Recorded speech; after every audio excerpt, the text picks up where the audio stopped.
Mumbai cruise drug bust case में ना तो ट्विस्ट एंड टर्न्स कम हो रहे हैं, ना ही राजनीति कम होने का नाम ले रही है। आज बीजेपी के मोहित कंबोज भारतीय ने कई सनसनीखेज आरोप लगाए हैं, कई इल्जाम लगाए हैं। उनका कहना है कि this is a part of the larger conspiracy.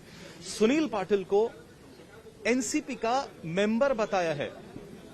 Mohit ji, आपसे जानना चाहते हैं, आज आपने एक नई कहानी गढ़ दी है। आपका ये कहना है कि सुनील पाटिल, जो अभी तक एक अनजान शख्स था, जो एक सस्पेंस बना हुआ था, वो एनसीपी का कार्यकर्ता है and this is a big conspiracy. देखिए, कोई कहानी नहीं गढ़ी, जो सच्चाई थी मैंने सामने रखी। सच्चाई लोगों के सामने रखी, कैसे आधी कहानी, झूठी कहानी लोगों के सामने बताई गई। सुनील पाटिल जो है वो 22 साल से राष्ट्रवादी कांग्रेस पार्टी के साथ जुड़े हुए आदमी है। सुनील पाटिल जो है वो अनिल देशमुख जी के साथ उनके ड्रग जो पीछे जो सिंडिकेट था तबादले का बदली का जो स्कैम हुआ, उसमें वो बहुत बड़े शामिल थे। साथ में सुनील पाटिल 8 महीने से ललित होटल में रहते थे और उनके बेटे अनिल देशमुख के बेटे उनके जिगरी दोस्त थे। मैंने ये सामने रखा कैसे सैम डिसूजा ने सुनील पाटिल ने उसको मैसेज किया, व्हाट्सएप किया, बात की कि मेरी मीटिंग किसी नारकोटिक्स अधिकारी के साथ कराओ, मेरे पास इंटेल है। फिर सुनील पाटिल ने वहां पे किरण गोसावी जो उसका आदमी है और मनीष भानुशाली, उसको मिलवाया सैम डिसूजा से। तो अभी तक जो नैरेटिव, गलत नैरेटिव महाराष्ट्र के मंत्री बता रहे थे कि किरण गोसावी और मनीष भानुशाली भारतीय जनता पार्टी के लोग हैं जिनका बैक टू बैक इन्वॉल्वमेंट है समीर वानखेड़े के साथ, तो ये साबित हो गया कि ये पूरी एक कॉन्स्पिरेसी, बड़ी एक स्टोरी तैयार करने की कोशिश महाराष्ट्र में मंत्री कर रहे थे।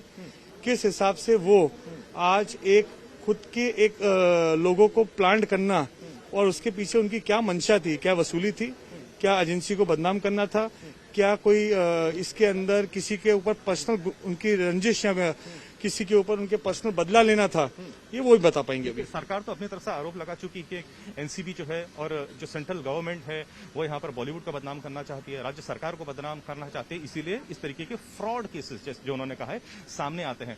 आपको क्या लगता है, what is this larger conspiracy जिसकी आप बात कर रहे हैं? देखिए, फ्रॉड केसेस बोलना हो, सबसे बड़ी बात क्या है, तो फ्रॉड केसेस सुनील पाटिल की सच्चाई क्या है, पहले अपन ए से चालू करते। उनको जवाब देना पड़ेगा सुनील पाटिल का राष्ट्रवादी पार्टी और नेताओं के साथ, मंत्रियों के साथ क्या लेना देना है। उनकी बीजेपी नेताओं के साथ भी फोटोग्राफ्स है। हाँ, मैं आपसे क्या बोला सर, देखिए, फोटोग्राफ डिजिटल वर्ल्ड में आज मेरी भी दूसरे दल वाले पार्टी लोग के साथ हो सकते हैं, तो क्या मैं उनका हो गया क्या? सुनील पाटिल 22 साल से राष्ट्रवादी कांग्रेस पार्टी का मेंबर है, फाउंडेशन से जुड़ा हुआ है। उन्होंने कैसी एक कॉन्स्पिरेसी रची और किसके बोलने पे रची? आज तक तो पिक्चर से बाहर थे, आज तक किसी ने नाम भी नहीं सुना, लेकिन ये शुरुआत कहां से हुई, ये मैंने आज पूरे देश के सामने रखा है। एक बहुत बड़ी बात आपने कही है कि शाहरुख खान से भी शायद यहाँ पर कॉन्वर्सेशंस चल रहे थे आर्यन खान को चढ़ाने के लिए। Are you hinting at some sort of extortion by the ministers? Intention तो यही दिखते हैं। जिस हिसाब से किरण गोस्वामी ने सैम डिसूजा को ऑडियो भेजा लास्ट में कि मैं सबको एक्सपोज कर दूंगा, मिनिस्टर्स का प्रेशर है, तो इसके पीछे क्या मंशा है, ये तो अभी मुझे लगता है जैसे जैसे जांच होगी, इसीलिए इसकी हाई कमेटी जांच देश को, माननीय गृह मंत्री जी को एनआईए की करानी चाहिए और इसमें बहुत ही सेंसिटिव इशू है कि देश के आगे आना चाहिए। एक और बड़ा मामला आपने सामने लाया कि सह्याद्री गेस्ट हाउस में, स्टेट गेस्ट हाउस में दाऊद का एक हेंचमैन यहाँ पर मिनिस्टर्स से मिल रहा था, उनके फैमिली मेंबर्स से मिल रहा था। मैंने फोटो साझा की, मिनिस्टर से नहीं, बहुत सेंसिटिव पोस्ट होती है। होम मिनिस्टर के साथ मीटिंग हुई जब कोविड का लॉकडाउन था। दाऊद इब्राहिम, और जिसको आर्म्स एंड एम्यूनिशन और ड्रग, म्योम्यो ड्रग के एमडी जिसको बोलते हैं, उसके आरोप में इस जनवरी में 10 महीने पहले नार्कोटिक्स ने अरेस्ट किया। ऐसे आदमी के साथ अगर मीटिंग बंद कमरे में होती है तो प्रश्न का तो उठेगा ही। ललित होटल की क्या सच्चाई है? ललित होटल की सच्चाई तो अभी सुनील पाटिल बताएंगे कि शराब, शबाब और कबाब कौन कौन से नेताओं को परोसते थे एनसीपी के, और इसके साथ ऋषिकेश देशमुख के साथ उनके क्या संबंध है, उनको साझा करने पड़ेंगे, लोगों को भी बताना पड़ेगा सच्चाई सब पूरी। नवाब मलिक आपको कहते हैं कि you are a part of a private army as well. अब देखिए, सच अब के नंगे हो गए ना नवाब मलिक, उनकी पूरी कॉन्स्पिरेसी लोगों के सामने आ गई, उनका पूरा हिडन एजेंडा सामने आ गया, तब तो कुछ भी बोलेंगे।